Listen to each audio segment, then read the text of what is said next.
emenda de bancada, emenda individual, emenda de relator, orçamento secreto.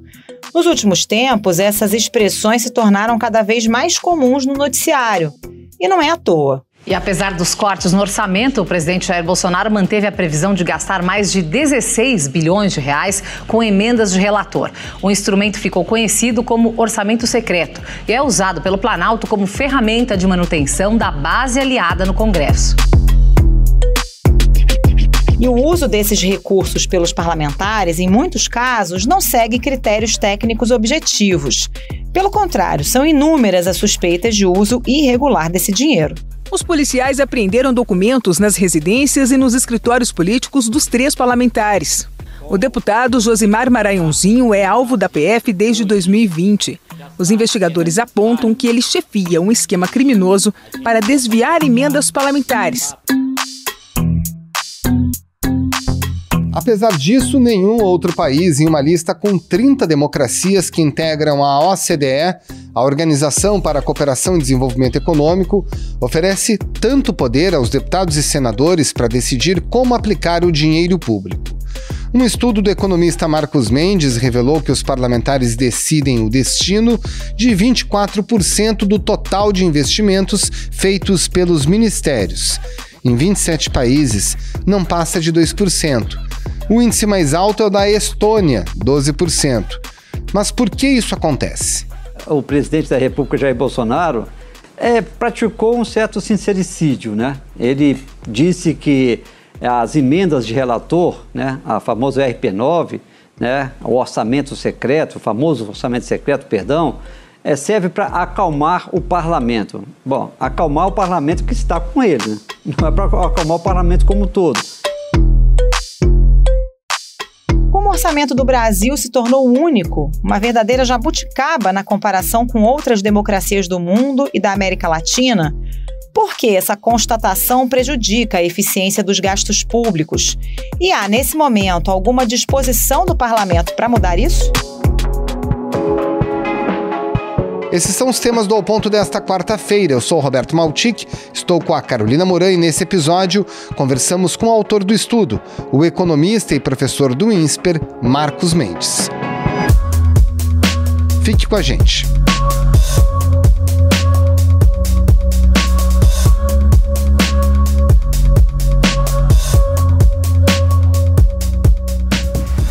Professor Marcos Mendes, como foi feito esse trabalho que compara a atuação dos parlamentares aqui no Brasil com outros 29 países? E também é bom explicar sobre qual parte do orçamento que a gente está falando, né? Que são as despesas que não são obrigatórias. Bom, vamos lá. Qual é a motivação desse estudo, né?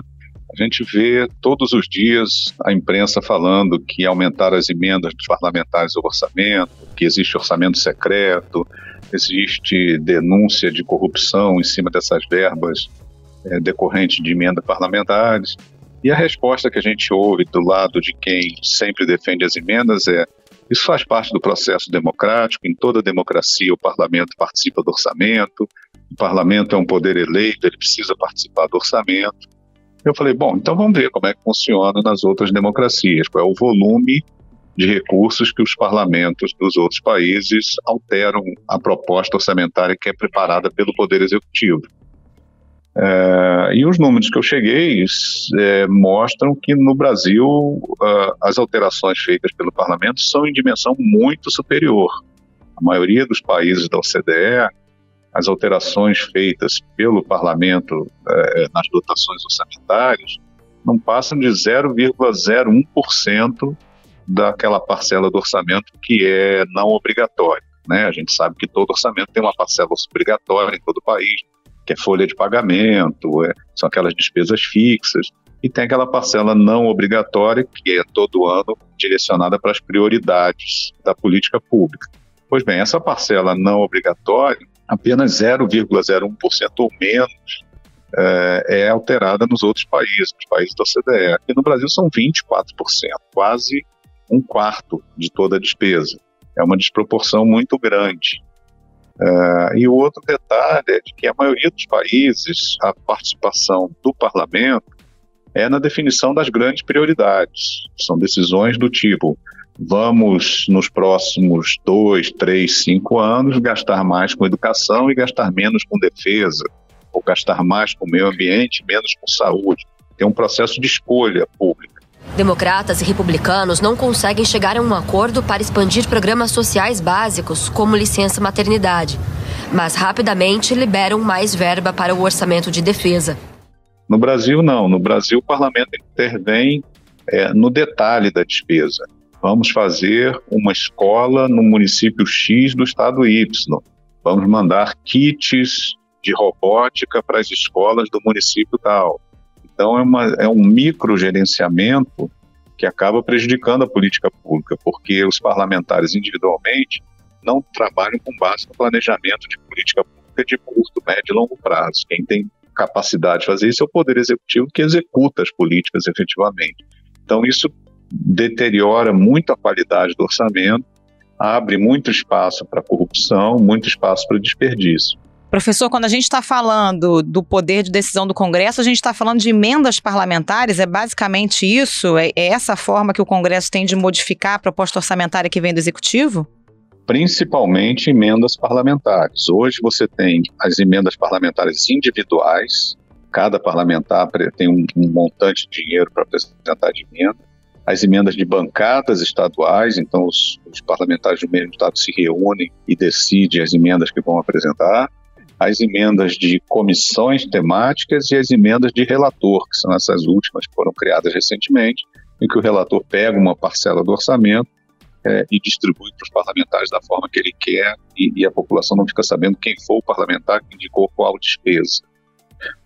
Então, as emendas parlamentares são o foco desse estudo que eu fiz. Agora, o parlamento também tem outras formas de interferir no orçamento, que é, por exemplo, determinando algumas verbas, como a verba de financiamento de campanha eleitoral, a verba de financiamento de partidos, que isso foi feito recentemente com uma elevação muito grande de valor.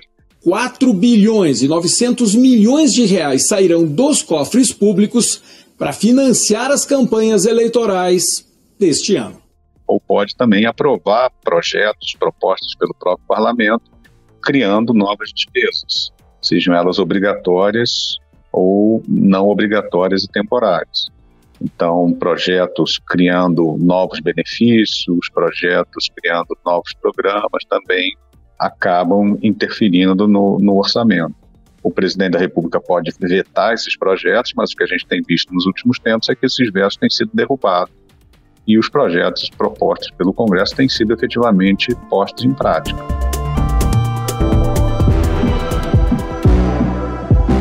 Professor, antigamente, quando eu cobria o Congresso, a gente via, por exemplo, reunião da bancada do Rio Grande do Sul. E ali o pessoal se unia porque precisava de uma determinada estrada, da duplicação de uma determinada estrada. Só que aí, com o tempo, essa premissa foi mudando. Inclusive, novas modalidades de emenda foram sendo criadas, culminando nessa última, chamada emenda do relator. Como se dá essa dinâmica da discussão do orçamento e por que se cria tanta emenda?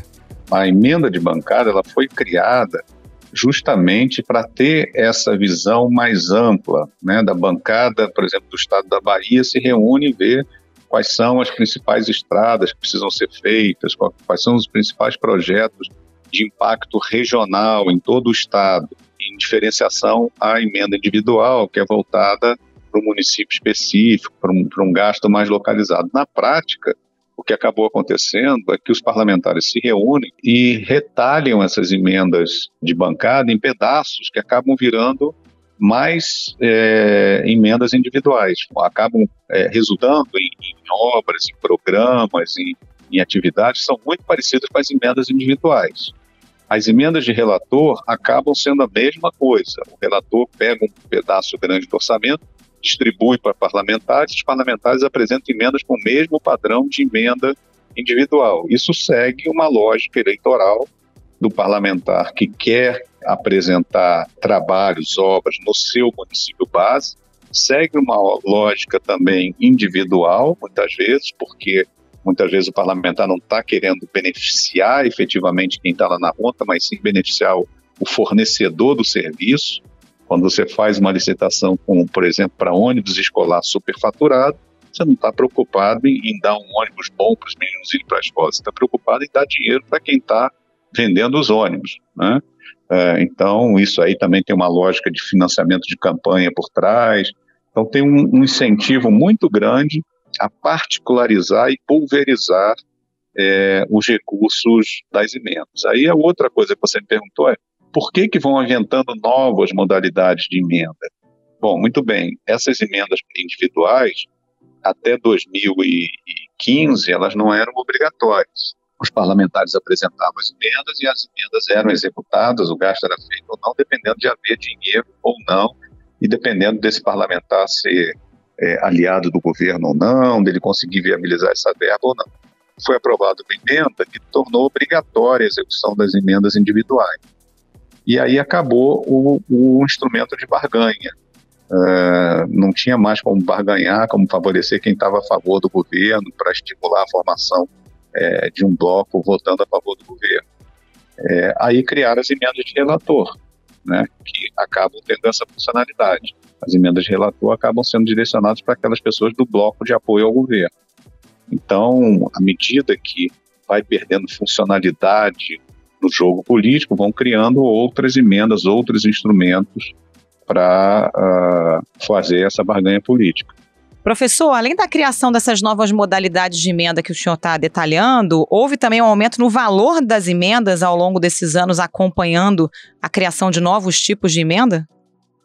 Olha, as emendas individuais, as emendas de relator, elas eram inicialmente referenciadas como um percentual da receita. E isso era um problema, porque quando a economia começava a crescer e a receita começava a crescer mais fortemente, aumentava automaticamente o gasto com emendas. Quando foi feito o teto de gastos, aí isso foi alterado. Colocou-se um limite para essas emendas e elas passaram a ser corrigidas apenas pela inflação ao longo do tempo. Então, de certa forma, disciplinou esse montante das emendas. Mas aí não adiantou muita coisa, porque vieram as emendas de relator, que hoje são mais de metade do total das emendas, estão aí na casa de 16 bilhões de reais, e elas são feitas à revelia de qualquer regra. A cada ano, na discussão do orçamento, o relator pega lá um pedaço das despesas, cancela e transfere para ficar disponível recurso para a emenda de relator. Então, efetivamente, o conjunto total de emendas cresceu muito ao longo do tempo.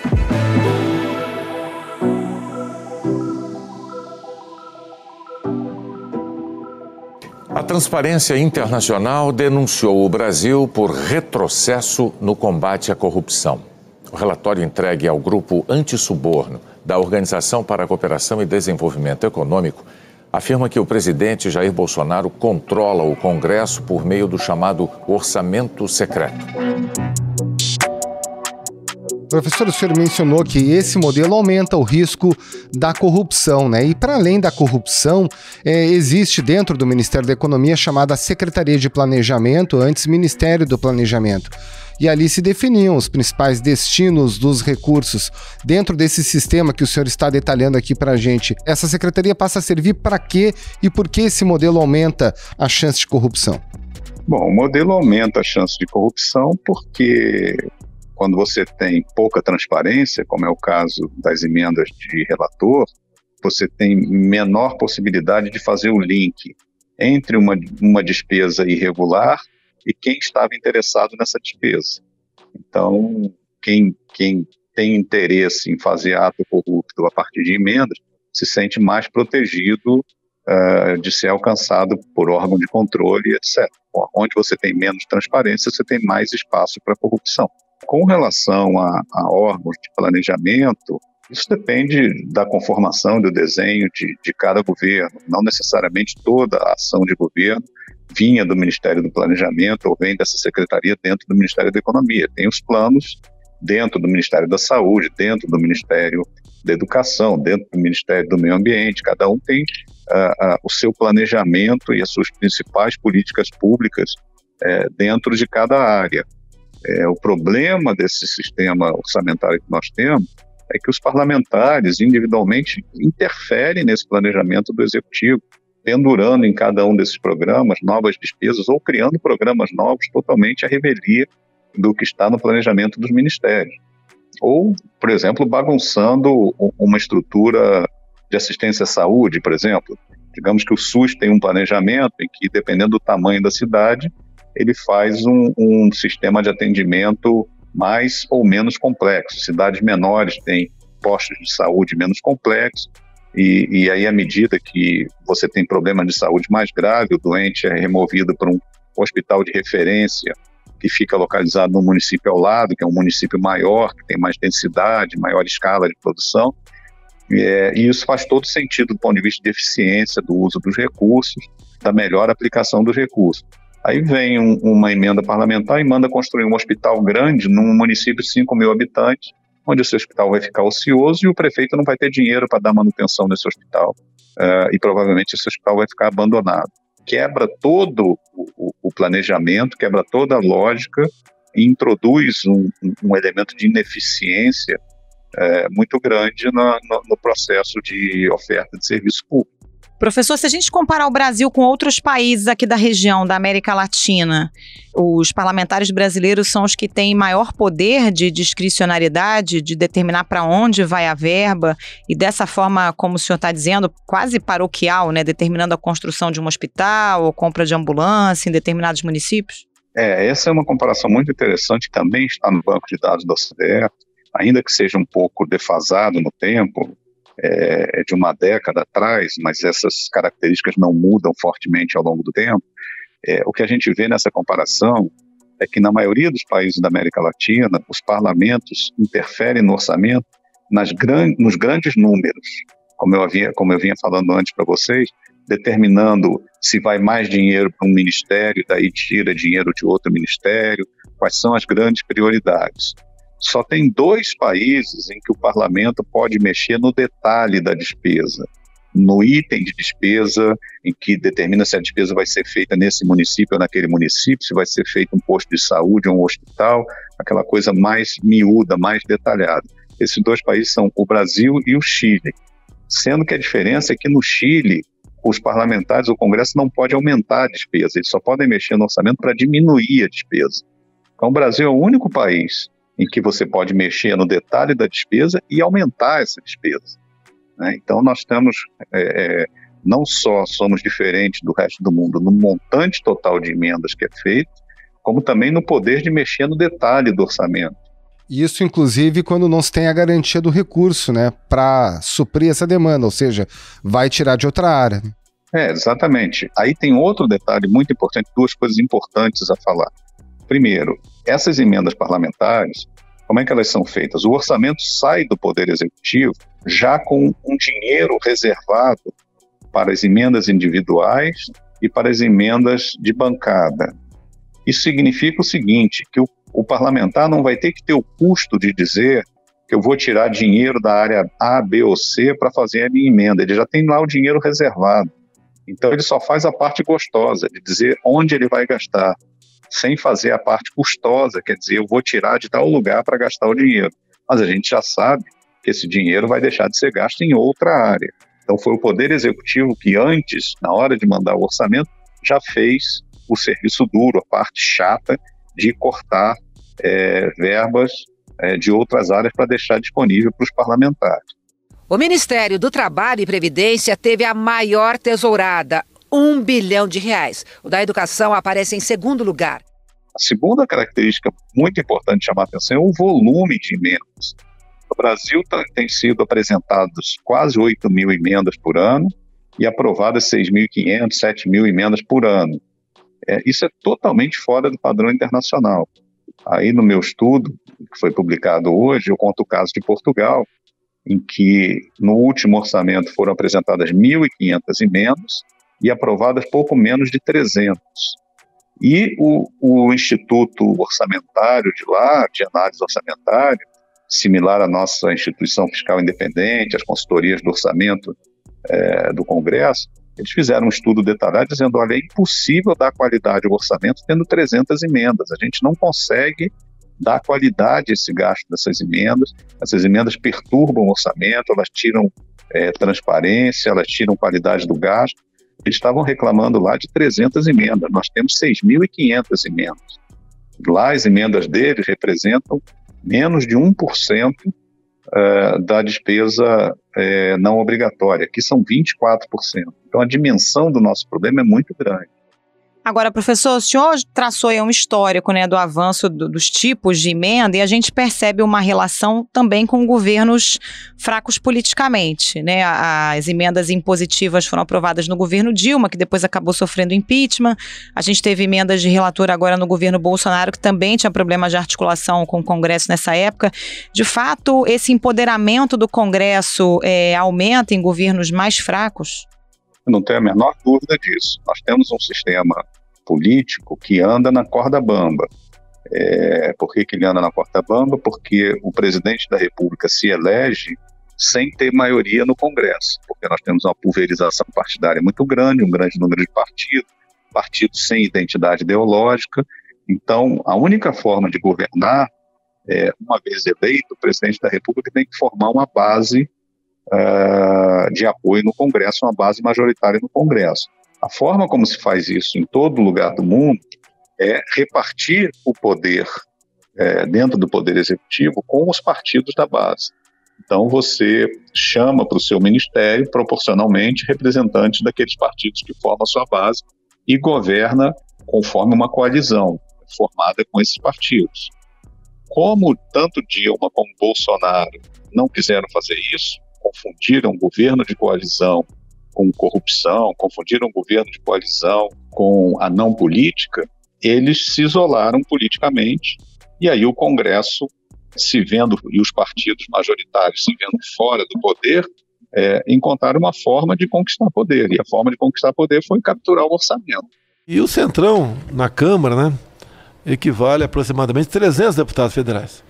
Então precisa aprovar qualquer coisa, em especial emenda à Constituição, passa por eles.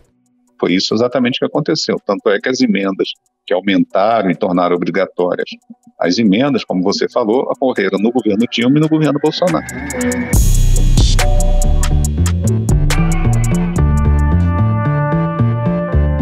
Professor, nesse cenário o senhor defende, né, que as emendas individuais, as emendas de bancada e do relator sejam extintas, né? Agora, se a gente olhar para o que ocorre na política brasileira, o caminho é exatamente o oposto a esse, né? O próprio presidente da Câmara, o Arthur Lira, não só defende esse método, como fala muito do semipresidencialismo, que na verdade daria ainda mais poder para o parlamento na comparação com o poder executivo. Ou seja, esse sistema tende a se perpetuar e inclusive a se aperfeiçoar, correto? A gente precisa ter um sistema político em que equilibre responsabilidades e benefícios das decisões públicas. Se isso vai ser feito caminhando para um semipresidencialismo, para um parlamentarismo, ou retornando ao nosso presidencialismo clássico, eu não sei qual é a melhor saída. O que eu sei hoje é que a gente vive num sistema presidencialista com um orçamento, entre aspas, parlamentarista. Isso não funciona. Com certeza, desmontar emendas de relator, desmontar todos esses exageros que foram feitos no passado recente, como obrigatoriedade de emendas individuais, aumento de emendas, vai ser muito difícil, porque você vai ter que pedir para os beneficiários do modelo atual que mudem o modelo através da aprovação de PECs e de novas leis. Isso vai ser muito difícil. Vai exigir muita postura política do novo presidente da República.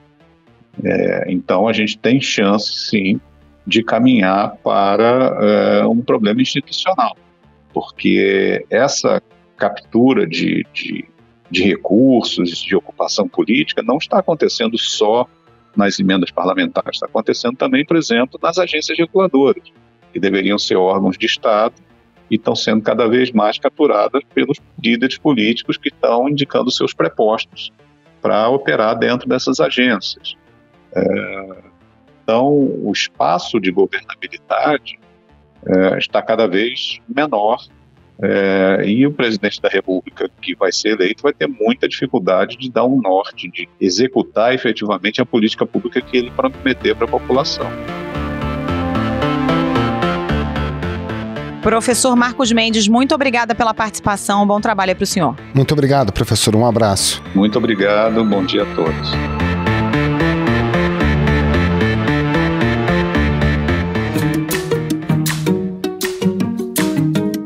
Esse foi o Ponto de hoje, o podcast diário da redação do Globo. Nessa conversa a gente conta com a participação de toda a equipe do jornal, as mesmas pessoas que levam até você informação e análise de qualidade todos os dias. Quer saber mais? Assine o Globo. Acesse assineoglobo.com.br e confira todas as notícias e reportagens especiais. Nesse episódio, além dos áudios da TV Globo, a gente utilizou áudios da TV Cultura e do UOL. A produção foi da Vitória Alves e a edição é do João Guilherme Lacerda. Tchau. Até mais.